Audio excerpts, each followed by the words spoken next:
Welcome to Saturday versus Sunday. I'm Jeff Dover. With me is John Barbin. Let's talk football. Yeah, let's get to it. So we're going to start with our best ever three, then move on to our worst ever three. And we got a couple other fun categories after that. By the way, if you're watching and listening and you like what you see, you enjoy our channel, please subscribe. More people are unsubscribed than subscribed that watch. So we'd really appreciate it if you like it, please subscribe. All right, so I'll get started on best ever. Got a lot of options. It was a good Saturday of football. I'm interested to see what your top three things were. Mine are super obvious. So my third here is just the Michigan USC game. It looked awesome. The atmosphere was awesome. I kept thinking to myself, this is supposed to be a Rose Bowl. Like yeah, exactly. It's so cool that the Big Ten, this is a normal Big Ten game now. That I know that people are upset about conference realignment. At least the purists who wish it was the old way. But come on, I'll take Michigan and USC every year. That's just awesome. It's especially now that Michigan's finally USC is finally back to being at least a legitimate team. So I mean, just the atmosphere, the grandeur of the game. The game itself was close, which was good. At least it was a competitive game. There was some strange ebbs and flows in that game, but to me, this was one of my top three best evers. I could get into aspects of the game, or do you have thoughts on this game? Yeah. No, go ahead. Well, okay. So one thing, Michigan's defensive line is really, really good. I'm not sure. I have a note here saying, is it how bad USC's O-line is, or is it just Michigan's D-line? I think it's a bit of both. So that D-line was unstoppable. The left tackle had multiple plays where the Michigan DN went right past him, and I'm not even sure the left tackle even laid a finger on him. And it wasn't like he put on a fancy move. Like one of them that I distinctly remember towards the end of the game is the Michigan DN take one step upfield, then went underneath, but he didn't spin. He didn't give him a jam or anything. He just went right past him. Yeah. And it just kept happening. And so that's kind of a bad thing that was happening on the USC O-line, but on the good side, that was just Michigan's D-line is all there. And then I guess for another best ever part of that is Miller Moss somehow kept them in the game with basically zero protection all game. Yeah, that was something we talked about in the preview, was that we were really impressed that early on in the season that he would throw well under duress, having pressure but still being really accurate with the football. So it was, and boy, did he need it on Saturday, because like you said, the pressure was, this is the Michigan defense looked like how we thought they were going to look at the beginning of the season. Everyone said coming into the season that their front seven was going to be really good, and it looked like it today, and it kept them in the game when the offense was struggling, so that was it was good to see that. And this was a tale of two halves. So first half, Michigan just dominated them, and then the second half, USC dominated them right back. Right up until the point when Michigan won. Right up until the point where Michigan won. Now the pick six was, I mean, he read that thing the whole way. He's their All-American. I think he went out with an injury. I don't know what the status is on him right now. Yeah, but I'm not sure. That was the difference in the game. UM's offense only scored 20 points, so that pick six was it. So it was, I remember seeing the camera was on the sideline showing Miller Moss's interaction with Lincoln Riley, and it looks like he said he just jumped it. Like if you're reading lips, he's like, you didn't do anything wrong. He just knew it was coming. He knew it was coming the whole way. So, so that was just a superior play by an awesome player. That always makes me think of the work they do during the week with film, right? They've watched so many of the other team's games, various opponents, what their tendencies are, what they run out of certain formations. That's why the change of formation thing is such a big deal. Every analyst and coach talks about that, what they run out of different formations. But that to me really speaks to the homework that the player did, where they knew it was coming, and that fraction of the extra time they get because they know it's coming, and then to close on it is really, that's what made it possible. No, I mean, he took that in stride. It was It was perfect. So my other notes here. So okay, so this should give USC fans a good feeling. So, but like this team is legit. That like you went up against a really tough defense and you still hung in there and could have won that game. Maybe you could almost argue should have won that game when you look at the stats line for Orgy. He is terrible. 7 for 12 for 32 yards. How do you lose a game, USC? How do you lose a game when the opposing quarterback goes 7 of 12 for 32 yards? That's utterly inexcusable. Now, this is a Jekyll and Hyde thing or a best ever, worst ever thing within the game. Is the USC defensive coordinator Danton Lynn is good, but he inexplicably spent the entire first half playing kind of normal defense when it was obvious all you had to do was stack the box, and then he finally figured it out in the second half and completely shut Michigan down, save for one run that the defender had the running back wrapped and then running back just dragged him for a while and then just broke away for 60 yards. Like that was the deciding play on that drive. But other than that, I mean, Michigan could go nowhere. And it was obvious they couldn't pass the ball. It's obvious he's either not accurate enough, the coach don't trust him, whatever it is, all they were ever going to do was run. So it must be maddening for USC fans to watch them just let him do it for half a game. And then the second half of the game completely shut it down. So it's not that they don't have the players to do it. They weren't being schemed to do it.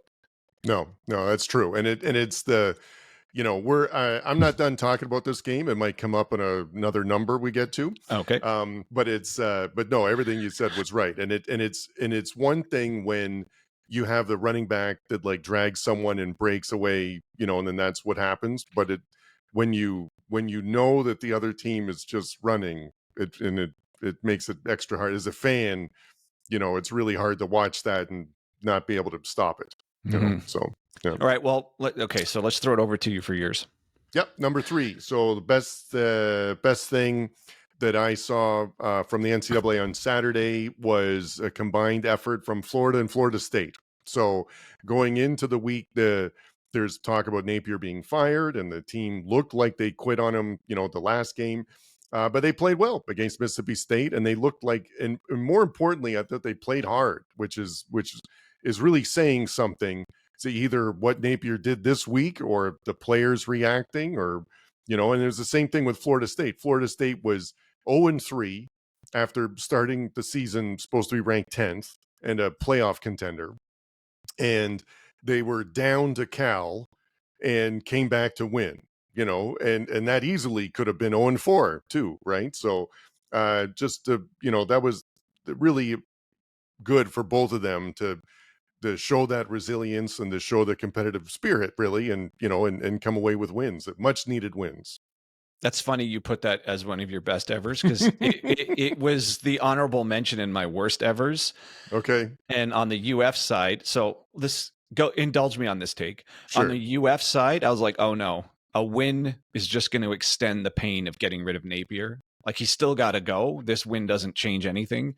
And if he'd have lost brutally again to a lousy team, he might be gone by Monday. So this might just cause it to linger. So that was, to me, was like let's just get it over with.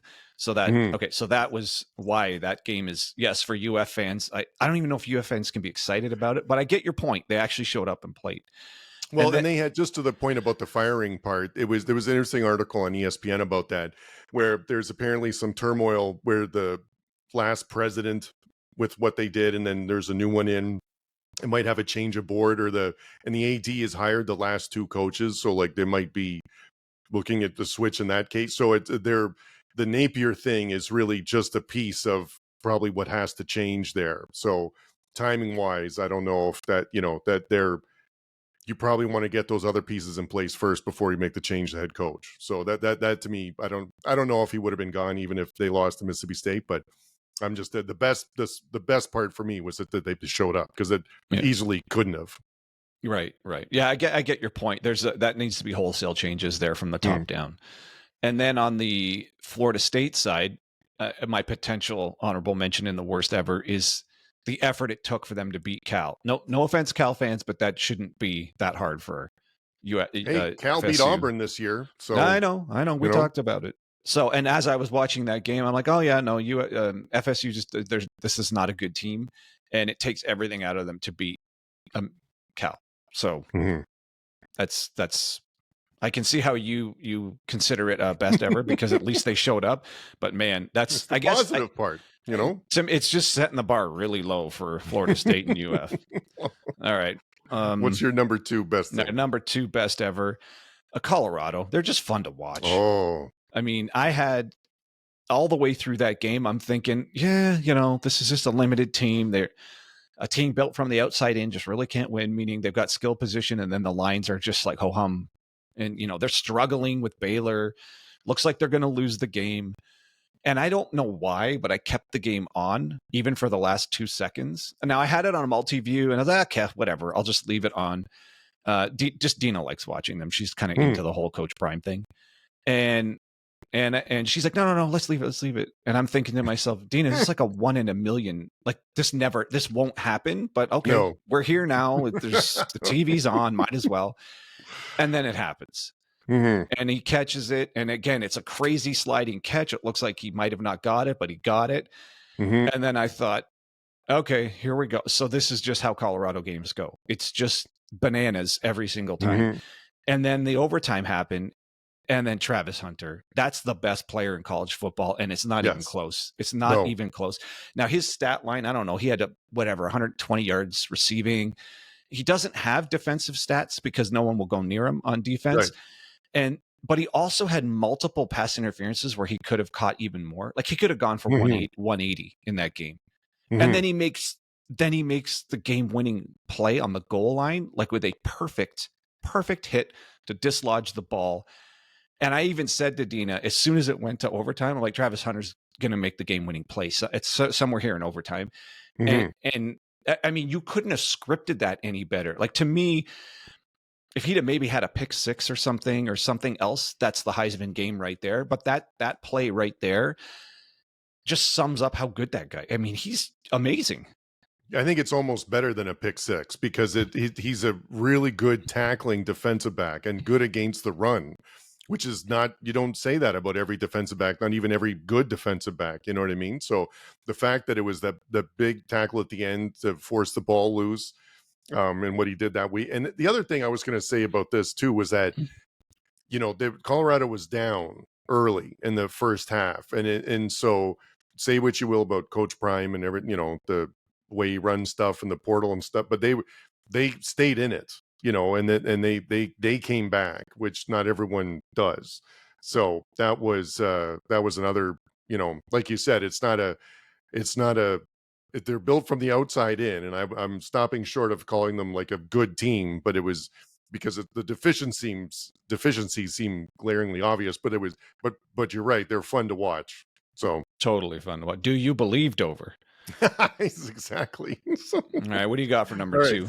So my number 2 best thing was going back to the USC Michigan game.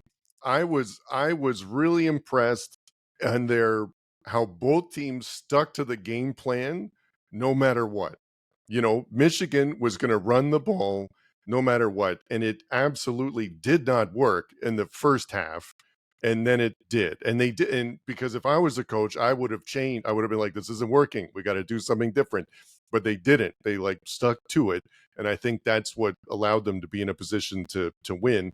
And the other thing I had for USC was the second half adjustments because they looked terrible in the beginning and then made some excellent adjustments because they looked really much better in the second half. So that to me was I felt like a good coaching matchup. It was well coached teams.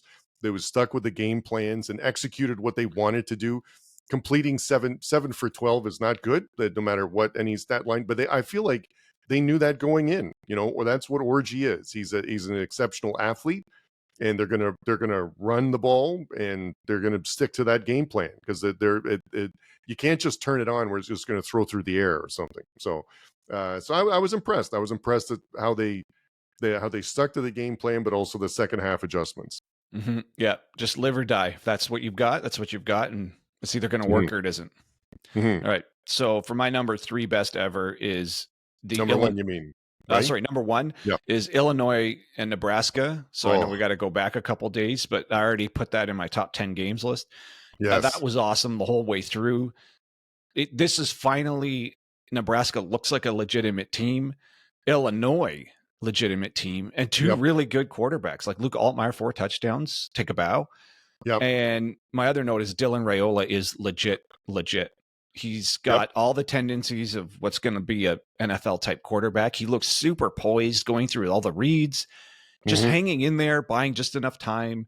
Never looks like he's worried or get happy feet or any of that stuff. He doesn't get anxious back there. He just he almost hangs in there too long sometimes, but he finds the open guy and extends the play and hits people like with accuracy. I don't know. That Nebraska fans got to be pretty happy.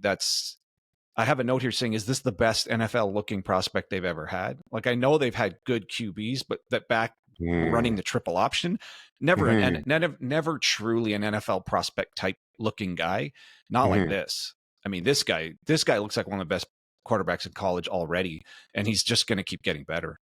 He doesn't make, so I put him, Raiola and Nico on Tennessee in the similar category, which is I've never seen a first year freshman player look this poised or polished at this point, because it's early in the first season still, and they still, I guess every now and then they look like a friend, but they don't make stupid mistakes. Like and physically they're really gifted, and they're using it correctly, like what they have into running and throwing. And so it's no, they're great to watch. That was a great game. That was probably one of the better games of the week.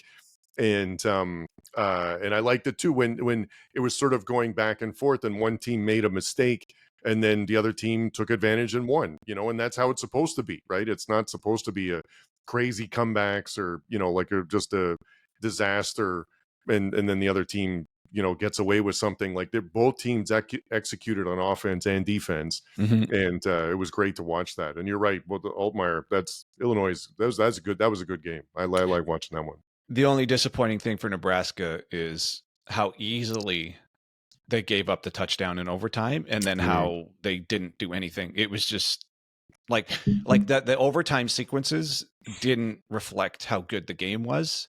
The overtime was just give up a touchdown and get sacked and it's over. And I was like, oh no, that's what we got to end a game this good. So the overtime notwithstanding, that to me was one of the best games of the week. So what do you got? So my number one best thing was the Colorado Hail Mary from the only thing we didn't talk about last time when we talked about it was there was 2 Hail Marys, and they both should have worked. So it's sort of 4 seconds they did the Hail Mary and it just bounced right off his chest, and that would have been a touchdown.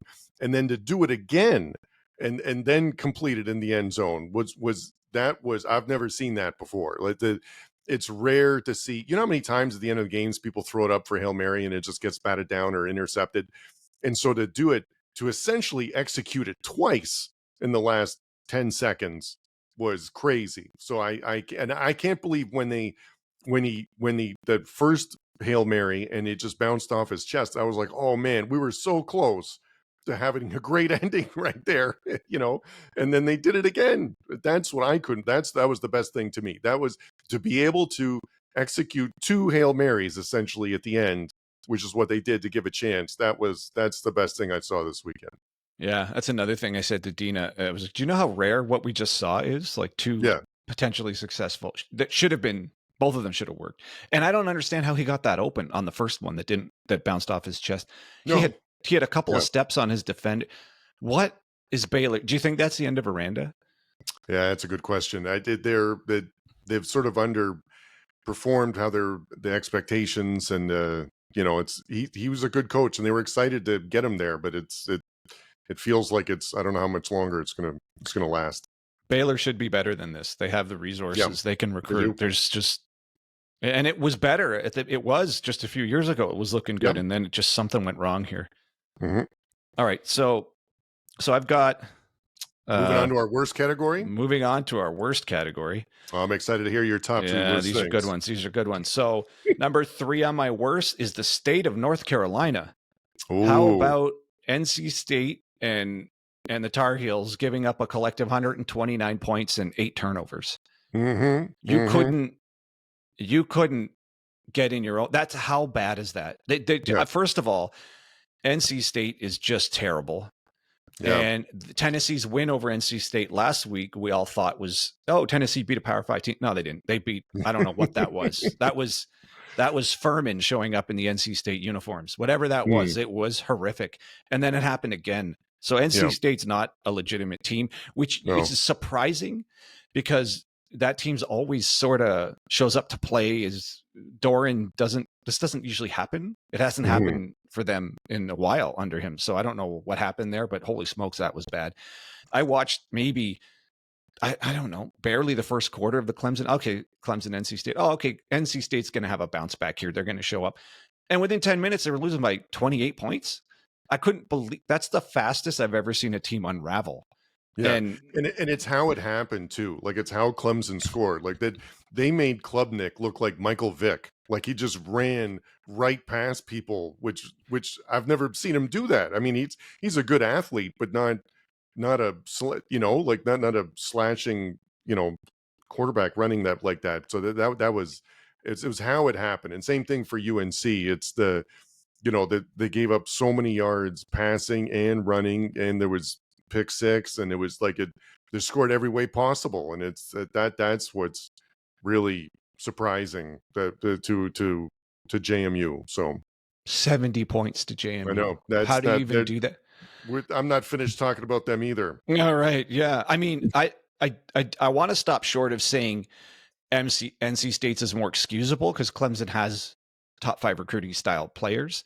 Yeah, but what did North Carolina's recruiting ranking has to be above it, JMU's like across the board. Oh yeah, yes. And they give up 70. I mean, that's just no to showing to the Dukes. That's just no showing on all phases of the game.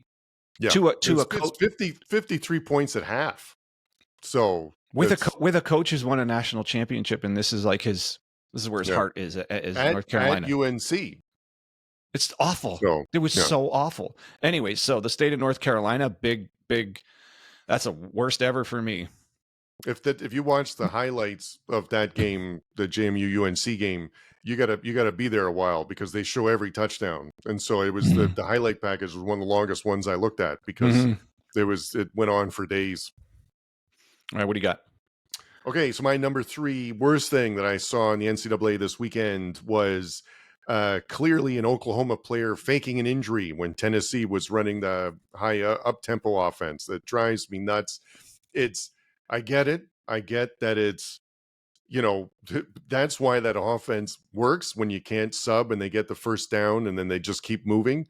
And you need to stop the game when someone is injured. I am 100%, supportive of player safety and getting injured players the help they need. But man, when it is so clear that someone was just standing there and then just went down, and it's embarrassing. And the Herb Street used a good line in the calling the game. He said it was unethical, which is really what it is. So, and it's it's just really disappointing to see because Oklahoma's a good team and I like Brett Venables and I think they're coached well, but you don't stop the drive like that. Like just don't do it that way, so I think that happened in the Illinois game too. It is so egregious, and I get that technically there's nothing you can do about it because if he actually really is injured, you can't. It's kind of like you can't call the bluff on the one time it's not a bluff, but it is so scummy to do it. And yes. Do you remember a couple of years ago where I think it was one of the Notre Dame players literally called it in from the sidelines and was pointing at the guy saying, go down, and then he just drops to the ground. It is so pathetic. I mean, the coaches who let this happen, it's just a black eye. Just don't. I mean, beat them. Actually beat them. Don't do this bullshit. Well, you know what really sucks about that too is you bring up a good point too about the coaches. The coaches always say, like we're not just coaching players, we're coaching them to be men or to be upstanding citizens, and it's not because most of them aren't going to go to the NFL, and so they want to be like really develop as professionals, and so And so to include that in your repertoire of, it's really important. You go to school and then the classes are important and it's like, but you're going to fake an injury every now and then so that we, if we get some more time, like it really goes against what it sounds like their mission is for leading upstanding young gentlemen, and no, that's teaching them win at all costs. Yeah. Toss your dignity out the window. Yes. And if you can't beat them within the rules of the game, manipulate, like pick at the corners of the rules and manipulate as much as you can to try to win. It's a terrible look and it's pathetic. Yeah. No, it's embarrassing. All right. So what's your number two? Number two worst ever for this weekend is critical turnovers that decided games.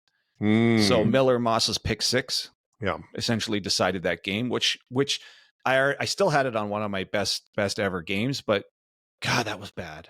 Like it's I guess the other way around it was a great play on the Michigan side, but you just telegraphed that wide side pass and that was it. You blew it. That was it. We've talked about that on previous shows that's why like Raiola and Nico look so good at quarterback, because they throw those not even deep outs, but short outs where it's a really shallow throw, but it's a really strong, like the ball gets there fast, and it has to, because you've got zero margin for error because the defensive player could just step in front of it. And so that they, that's the difference when you have this, between that's when they talk about arm strength, that's what it is. And so that was if you're off on that, you've got zero margin for error. If you're off on that a little bit, then it's 6 the other way, which is going to swing a game.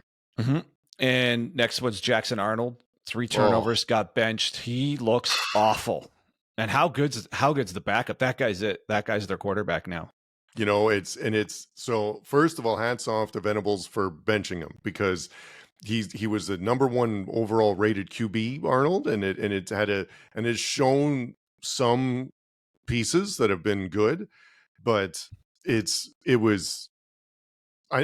funny when it happened, like, did you at the time when I was watching it live, did you ever think like, oh, this guy's so bad, like they got to get him out of here? Like, I never thought that. I was really impressed that they when they're like next series, they're like, oh, and here's the other quarterback. And I was like, really? Like that, like it caught me off guard. And then obviously it was warranted because of the turnovers and stuff, but I was still surprised they did it. So how about you? What did you think? I'm with you on kind of being surprised that they yanked him so quickly, maybe partly because of the hype and partly by how good Oklahoma's defense was keeping them in that game. That defense belonged on the field with Tennessee's offense. Yes.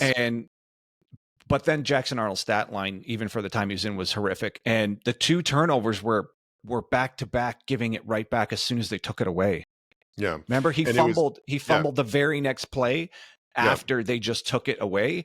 Yeah. And you can you took all the momentum of the game and then you just handed it right back. So he single-handedly, I know he's just a kid and all, but that's it. They lost the game because he couldn't keep his hands on the ball.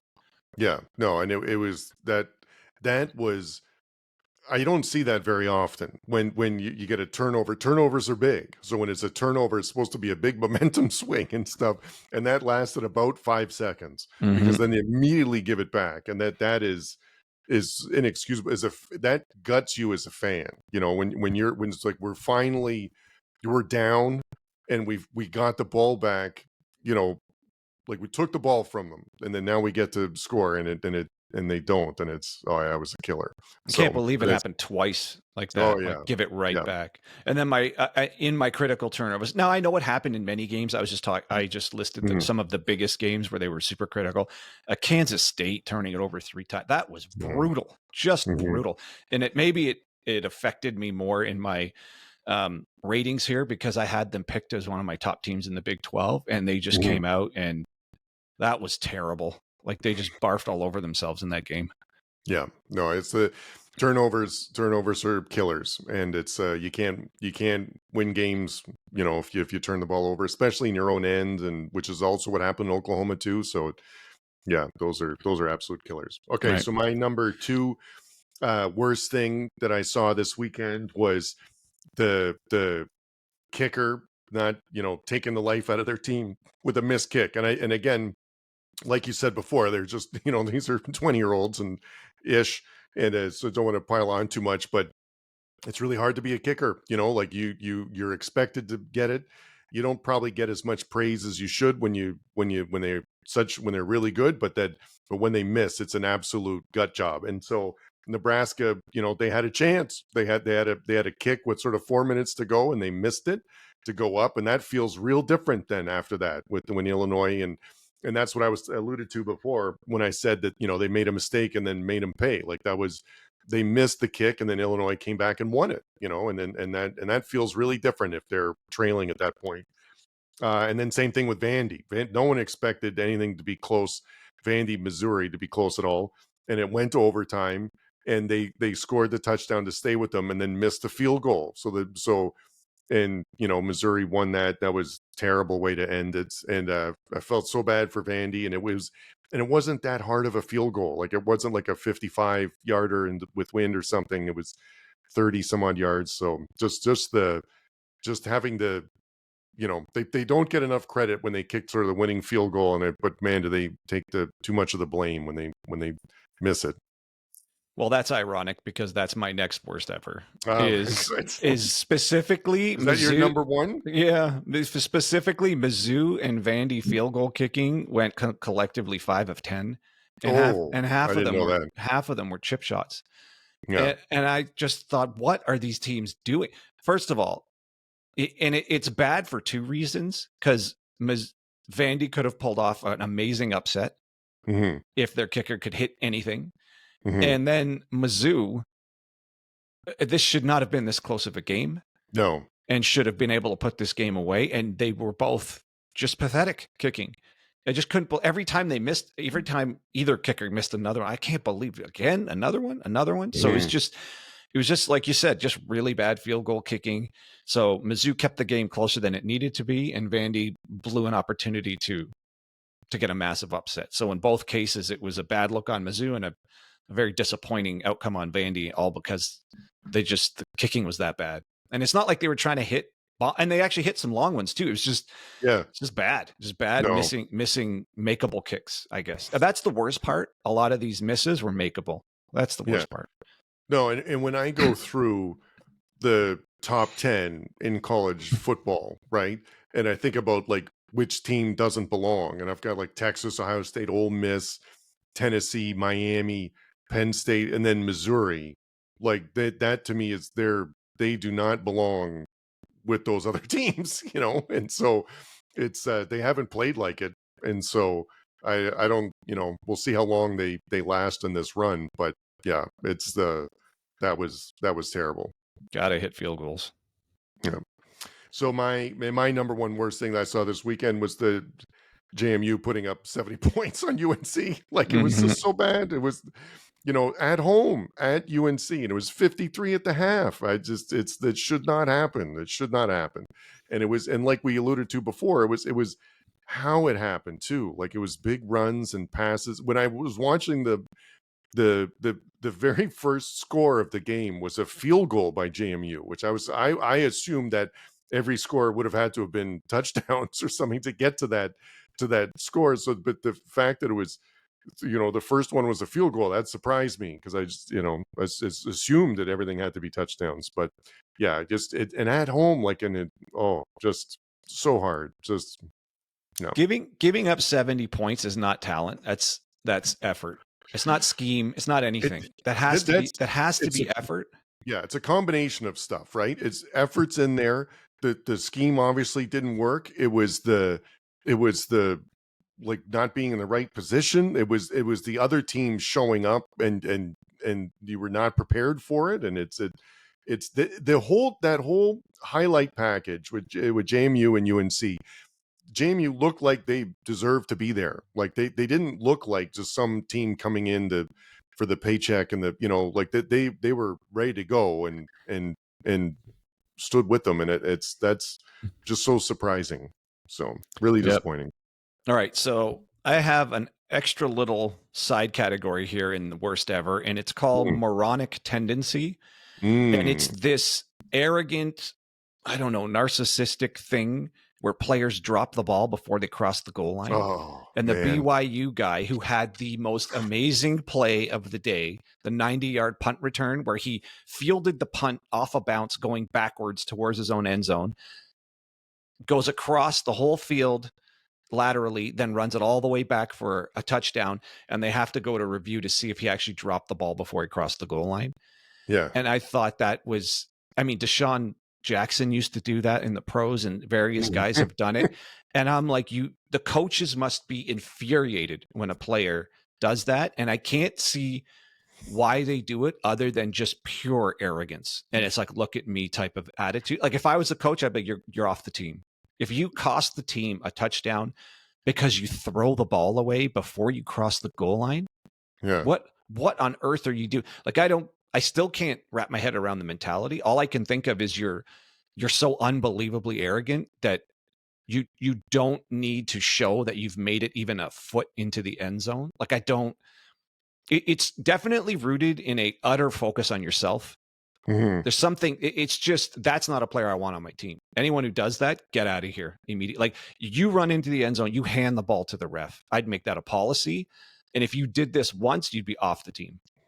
And it happens enough that I'm assuming it must happen in practice. Like they must be running drills or something where as soon as it's over, they have to drop the ball or something and then turn around and do it again. Like I did, and someone else is getting the ball for the rest of the drill. Like, I don't know, for it to happen that often and to look so natural, I feel like it has to be, it has to be some learned behavior. It has to be coming from somewhere, because they can't just be the first time I ever dropped the ball right when crossing the end zone or just before was in a game. I mean, I feel like it, but I don't know. It's shocking how often that, and just the mismatch between your visuals, what you're doing with your butt. These are the same players that can catch a ball out of bounds, but then still have two toes, like just barely touching the grass, and have that awareness, that body awareness.